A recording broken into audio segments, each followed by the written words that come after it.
ಪ್ರತಿಪ್ರಸ್ಥಾನ ಪದ್ಧತಿಯ 18ನೆಯ ಶ್ಲೋಕದಲ್ಲಿ, ಅಂದರೆ ಪಾದುಕಾ ಸಹಸ್ರದ 138ನೆಯ ಶ್ಲೋಕದಲ್ಲಿ, ಪಾದುಕೆಯು ಸಿಂಹಿಣಿಯಂತೆ ಕೋಸಲವೆಂಬ ಗುಹೆಯಲ್ಲಿ ಸೇರಿಕೊಂಡಿತು ಅಂತಾರೆ ದೇಶಿಕರು. ಶ್ಲೋಕ ನೋಡೋಣ.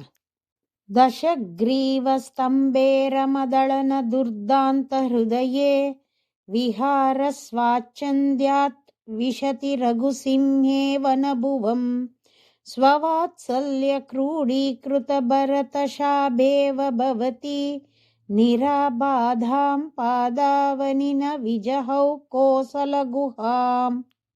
ಪಾದಾವನಿ, ಪಾದವನ್ನ ಕಾಪಾಡುವ ಪಾದುಕೆಯೇ, ದಶಗ್ರೀವ ರಾವಣನೆಂಬ, ಸ್ತಂಭೇರಮ ಆನೆಯನ್ನ, ದಲನ ಕೊಲ್ಲುವುದರಲ್ಲಿ, ದುರ್ದಾಂತ ಕ್ರೂರವಾದ, ಹೃದಯೇ ಮನಸ್ಸುಳ್ಳ, ರಘುಸಿಂಹೇ ರಾಮನೆಂಬ ಸಿಂಹವು, ವಿಹಾರ ಸ್ವಾಚ್ಛಂದ್ಯಾತ್ ಸ್ವೇಚ್ಛೆಯಾಗಿ ಪೀಡಿಸುವುದರಿಂದ, ವನಭುವಂ ಕಾಡು ಪ್ರದೇಶವನ್ನ, ದ್ವಿಷತಿ ಸತಿ ಪ್ರವೇಶಿಸಿದಾಗ, ಭವತಿ ನೀನು, ಸ್ವವಾತ್ಸಲ್ಯ ತನ್ನ ರೋಷವನ್ನ ನೋಡದ ಸ್ನೇಹದಿಂದ, ಕ್ರೋಢೀಕೃತ ಎತ್ತಿಕೊಳ್ಳಲ್ಪಟ್ಟಿರುವ, ಭರತ ಭರತನೆಂಬ, ಶಾಭೇವ ಮರಿಯನ್ನುಳ್ಳವಳಂತೆ, ನಿರಾಬಾಧಾಂ ಯಾವ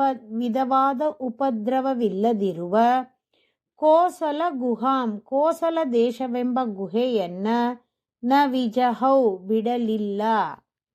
ರಾವಣ ಎಂಬ ಆನೆಯನ್ನ ಕೊಲ್ಲುವುದಕ್ಕಾಗಿ ಶ್ರೀರಾಮ ಎಂಬ ಸಿಂಹವು ಕಡು ನಿಶ್ಚಯವಾದ ಮನಸ್ಸುಳ್ಳದ್ದಾಗಿ ಆವೇಶದಿಂದ ಕಾಡನ್ನ ಪ್ರವೇಶಿಸಿಬಿಟ್ಟಿತು. ಶ್ರೀರಾಮನ ಪಾದುಕೆ ಎಂಬ ಹೆಣ್ಣು ಸಿಂಹ ತನ್ನ ಭರತ ಎಂಬ ಸಿಂಹದ ಮರಿಯನ್ನ ವಾತ್ಸಲ್ಯದಿಂದ ಮಡಿಲಿನಲ್ಲಿಟ್ಟುಕೊಂಡು ಯಾರ ಉಪದ್ರವವೂ ಇಲ್ಲದ ಹಾಗೆ ಕೋಸಲ ದೇಶ ಅನ್ನೋ ಗುಹೆಯೊಳಗೆ ಬಂದುಬಿಡ್ತು ಅಂತಾರೆ ದೇಶಿಕರು. ಎಲೈ ಪಾದುಕೆಯೇ, ಸಿಂಹವು ಹೊರಗೆ ಹೋದಾಗ ಸಿಂಹಿಣಿಯು ತನ್ನ ಮರಿಗಳನ್ನ ರಕ್ಷಿಸುವ ಸಲುವಾಗಿ ಗುಹೆಯೊಳಗೇ ಇದ್ದು ಬಿಡುವಂತೆ ನೀನು ಭರತನನ್ನ ವಾತ್ಸಲ್ಯದಿಂದ ಇಟ್ಟುಕೊಂಡು ಕೋಸಲ ದೇಶದಲ್ಲೇ ಇದ್ದು ಬಿಟ್ಟೆ ಅಂತಾರೆ. ಶ್ರೀಮತೆ ನಿಗಮಾಂತ ಮಹಾದೇಶಿಕಾಯ ನಮಃ.